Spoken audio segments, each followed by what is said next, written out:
Hello everyone, welcome to Internet Learning. Hope you all are doing well. So today we are going to start chapter number 6 of class 7th geography, and the chapter's name is Natural Vegetation and Wildlife. So first of all, if you haven't watched the earlier chapters, then please click on the I button. There you will find the playlist. And if you are new to the channel, then please subscribe it and don't forget to press the bell icon so that you never miss an update. So let's start with our today's chapter, Natural Vegetation and Wildlife. तो जैसा कि आपको chapter के name से ही पता चल रहा होगा कि इस चैप्टर में हम नेचुरल वेजिटेशन मतलब कि नेचुरली पाए जाने वाले पेड़ पौधे जो हैं उनके बारे में जानेंगे और वाइल्ड लाइफ के बारे में जानेंगे कि वहाँ पे जो जानवर वगैरह हैं वो कैसे मिलते हैं। तो हम ये देखेंगे कि किस तरीके से अलग अलग जगह पे अलग अलग नेचुरल वेजिटेशन होती है और उन जगहों में किस तरीके के जानवर पाए जाते हैं। तो ये सभी चीज़ें हम इस चैप्टर में देखने वाले हैं और इस चैप्टर को हम सलीमा की स्टोरी की मदद से पढ़ेंगे। सलीमा जो है वो अपनी क्लासमेट्स के साथ एक समर कैंप पे जाती है और वो उसके लिए बहुत ही ज़्यादा एक्साइटेड होती है। अब समर कैंप पे वो कहाँ जाती है? वो जाती है मनाली, जो कि हिमाचल प्रदेश में है।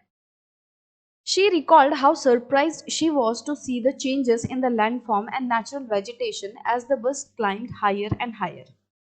तो जब वो मनाली जा रही होती है और उनकी बस जो है वो ऊंचाई पे मतलब कि हायर ऑल्टीट्यूड पे चढ़ती है, पहाड़ों पे चढ़ रही होती है, तो वो नोटिस करती है कि किस तरीके से जो नीचे वाले एरियाज हैं और जो पहाड़ वाले एरियाज हैं उनमें लैंडफॉर्म का, वेजिटेशन का कितना ज़्यादा डिफरेंस है। कि जैसे जैसे उनकी बस ऊपर चढ़ती जा रही थी वैसे वैसे वहाँ के लैंडफॉर्म में और वहाँ के नेचुरल वेजिटेशन में, वहाँ के पेड़ पौधों में चेंजेस आ रहे थे। नीचे जो है कुछ अलग तरीके के पेड़ पौधे मिल रहे थे और जैसे जैसे वो लोग हिल पे चढ़ने लगे, पहाड़ पे चढ़ने लगे, वैसे वैसे अलग तरीके के पेड़ पौधे नजर आने लग गए। The deep jungles of the foot hills comprising साल एंड टीक स्लोली डिसअपियर्ड। जो घने जंगल थे फुट हिल्स पे, फुट हिल्स क्या होता है कि जैसे ये पहाड़ है तो उनके नीचे वाला जो एरिया है, ठीक है, तो यहाँ पे पहाड़ों का जो फुट हिल है वहां पे जो घने जंगल थे जहाँ पे साल और टीक के पेड़ थे, तो जैसे जैसे सलीमा ऊपर चढ़ती जा रही थी, बस जो है वो ऊपर चढ़ती जा रही थी, वैसे वैसे ये जो घने जंगल थे साल एंड टीक के वो लुप्त हो रहे थे, डिसअपेयर हो रहे थे और अलग तरीके के पेड़ पौधे नजर आने लगे। किस तरीके के पेड़ पौधे नजर आ रहे थे अब पहाड़ों पे? Tall trees with thin pointed leaves and cone shaped canopies on the mountain slopes. तो जो माउंटेन स्लोप्स थी उनमें किस तरीके के पेड़ थे? टॉल ट्रीज थे, लंबे लंबे ट्रीज थे और उनकी पत्तियां कैसी थी? पॉइंटेड थी, कांटे की तरह थी इस तरीके से। और कोन शेप की कैनोपीज थी, मतलब कि जो पेड़ थे वो इस तरीके से कोन की शेप में थे, ऐसे थे सारे पेड़। यहाँ पे कैनोपी का मतलब क्या होता है? कैनोपी मतलब कि छत होता है एक तरीके से, कि जब पेड़ जो हैं उनकी लंबी लंबी ब्रांचेस मिलकर एक छत जैसा बना लेते हैं। कि मान लो आप घने जंगल में हो और आप ऊपर देखते हो आसमान की तरफ, बट आपको आसमान नहीं दिखता, आपको क्या दिखता है? सिर्फ और सिर्फ पेड़ पौधे दिखते हैं, आपको ब्रांचेस दिखेंगी, लीव्स वगैरह दिखेंगे। तो कैनोपी क्या होता है कि जब सारे पेड़ जो हैं मिलके इस तरीके से एक छत टाइप बना लेते हैं कि जब नीचे खड़ा इंसान जब ऊपर देखेगा तो उसको पेड़ ही पेड़ दिखेंगे, पेड़ों से बनी हुई एक छत दिखेगी, बट आसमान नहीं दिखेगा। तो अंदर क्या होता है? एकदम अंधेरा अंधेरा होता है इस वजह से। तो कैनोपीज जो है, कोन शेप की कैनोपीज वो सलीमा को दिख रही थी माउंटेन के स्लोप्स पे। और बाद में सलीमा को पता चला कि ये जो पेड़ थे जिनके पॉइंटेड लीव्स थे, ऐसे लीव्स थे जैसे कि कांटेदार पत्तियां, तो ये जो पेड़ थे वो कोनीफेरस ट्रीज थे। तो जैसा कि आपको नाम से ही पता चल रहा है, कोनी मतलब कि कोन की शेप में वो ट्रीज थे। इसके अलावा जो सलीमा है उसने कुछ फ्लावर्स भी देखे। कौन से flowers? She notice Bloom of bright flowers on tall trees. कि जो बड़े बड़े पेड़ थे उनमें कुछ ब्राइट कलर के फ्लावर्स खिल रहे थे।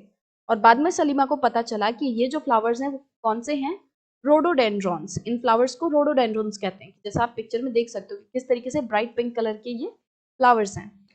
From Manali, as she was traveling up to Rohtang Pass, she saw that the land was covered with short grass and snow in some places. अब मनाली से जैसे जैसे सलीमा और उसके फ्रेंड रोहतांग पास की तरफ जा रहे थे, तब सलीमा ने नोटिस किया कि अब वहाँ का जो लैंडफॉर्म है, वहाँ की जो जमीन है, वो छोटी छोटी घास से घिरी हुई है, ढकी हुई है।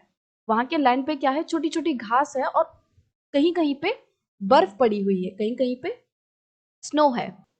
फ्रॉम सलीमाज ऑब्जर्वेशंस वी सरमाइज का मतलब क्या होता है? कि अंदाजा लगाना, गेस करना। So we summarise that there is a close relationship between the height of land and the character of vegetation.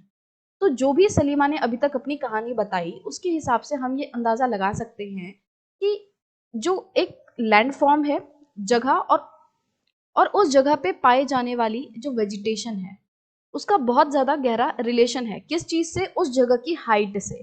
ठीक है, वो जो जगह है वो कितनी हाइट पे है, इस पे डिपेंड करेगा कि उस जगह पे किस तरीके के पेड़ पौधे पाए जाएंगे। जैसा कि सलीमा ने बताया था कि जैसे जैसे वो पहाड़ पे चढ़ते जा रहे थे वैसे वैसे जो डेंस फॉरेस्ट थे सालेन टीक ट्रीज के, वो डिसअपेयर हो रहे थे और नए तरीके के पेड़ जो थे, जो कि कॉनिफेरस ट्रीज थे, वो माउंटेन्स पे नजर आ रहे थे। तो इससे हम कह सकते हैं कि जैसे जैसे एक लैंडफॉर्म की हाइट बदलेगी, जैसे जैसे हम ऊंचे या फिर नीचे वाले इलाके पे जाएंगे, वैसे वैसे हमें अलग तरीके के पेड़ पौधे देखने मिलेंगे। With the change in height, the climate changes and that changes natural vegetation. जैसे जैसे हाइट जो है एक प्लेस की बढ़ती है वैसे वैसे वहां का क्लाइमेट बढ़ता है, चेंज होता है। जैसे कि हम जितनी ऊंचाई पे जाएंगे वैसे वैसे वहां का जो मौसम है, वहां का जो क्लाइमेट है वो और ज्यादा ठंडा होता जाएगा। आपने देखा होगा कि जो ऊंचे ऊंचे पहाड़ है वहां पे बर्फ पड़ती है। तो जैसे जैसे हम हाइट पे जाएंगे वैसे वैसे वहां का क्लाइमेट जो है चेंज होगा, और क्लाइमेट की वजह से वहां की जो नेचुरल वेजिटेशन है, वहां पे नेचुरली पाए जाने वाले पेड़ पौधे हैं वो भी अलग होते हैं। The growth of the vegetation depends on the temperature and moisture. अब जो पेड़ पौधे हैं वो किस चीज पे डिपेंड करते हैं, उनकी ग्रोथ किस चीज पे बेस्ड होती है कि किसी पर्टिकुलर प्लेस पे कितना टेम्परेचर है, कितना मॉइस्चर है, तो उस चीज पे जो वेजिटेशन है वो डिपेंड करती है। तो जैसे जैसे हम लोग ऊंचाई पे जाते जाते हैं वैसे वैसे वहां का जो टेम्परेचर है वो थोड़ा ठंडा होने लगता है, वहां का जो मॉइस्चर है वो भी थोड़ा अलग होता है निचले इलाकों से। तो इस वजह से वहां पे जो पाए जाने वाले पेड़ पौधे हैं वो अलग तरीके के होते हैं। वो ऐसे होते हैं जिन्हें कि थोड़ा ठंडा माहौल चाहिए, जिन्हें मॉइस्चर थोड़ा ज्यादा चाहिए।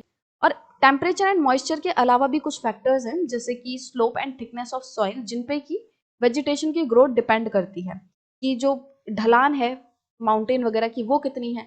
कुछ जो प्लांट्स वगैरह होते हैं वो स्लोप पे ही उग पाते हैं। ठीक है, इसके अलावा सॉइल कैसी है, जैसा कि हमने देखा है कि जो अलग अलग तरह की सॉइल होती है उनमें अलग अलग तरह के प्लांट्स उगते हैं, कि हर तरह की सॉइल में हर पौधा नहीं उग सकता। कि जैसे जो ब्लैक सॉइल होती है उसमें माना जाता है कि जो कॉटन है वो बहुत अच्छा उग पाती है, जो बाकी प्लांट्स है वो ब्लैक सॉइल में नहीं उग पाते। तो इस तरीके से अलग अलग तरह की सॉइल और सॉइल की थिकनेस की जो सॉइल है वो कितनी मोटी है, तो इन सभी फैक्टर्स पे डिपेंड करती है एक प्लांट की वेजिटेशन की ग्रोथ। तो जैसे जैसे हाइट चेंज होती है लैंड फॉर्म की, जैसे जैसे हम ऊंचाई पर जाते जाते हैं, तो ये सभी जो फैक्टर्स हैं, temperature, moisture, slope, thickness of soil, तो ये सभी जो फैक्टर्स हैं वो भी चेंज होते हैं। और जब ये सभी फैक्टर्स चेंज होंगे तो इसके साथ साथ वहां पे पाए जाने वाले जो वेजिटेशन है वो भी डेफिनेटली चेंज होगा। The type and thickness of natural vegetation varies from place to place because of the variation in these factors. तो जैसा कि मैंने अभी आपको बताया कि ये जो नेचुरल फैक्टर्स हैं ये प्लेस टू प्लेस वेरी होते हैं, चेंज होते हैं। कहीं पे आपको बहुत ही ज्यादा थिक सॉइल मिलेगी, ऐसी सॉइल मिलेगी जो बहुत मोटी है, कहीं पे बहुत ही पतली लेयर होगी सॉइल की, कहीं पे टेम्परेचर बहुत ज्यादा होगा, कहीं पे टेम्परेचर बिल्कुल कम होगा। तो इस तरीके से जो फैक्टर्स है वो चेंज होते रहते हैं प्लेस टू प्लेस, और इसी वजह से वहां पे पाई जाने वाली जो नेचुरल वेजिटेशन है वो भी आपको चेंज होती नजर आएगी।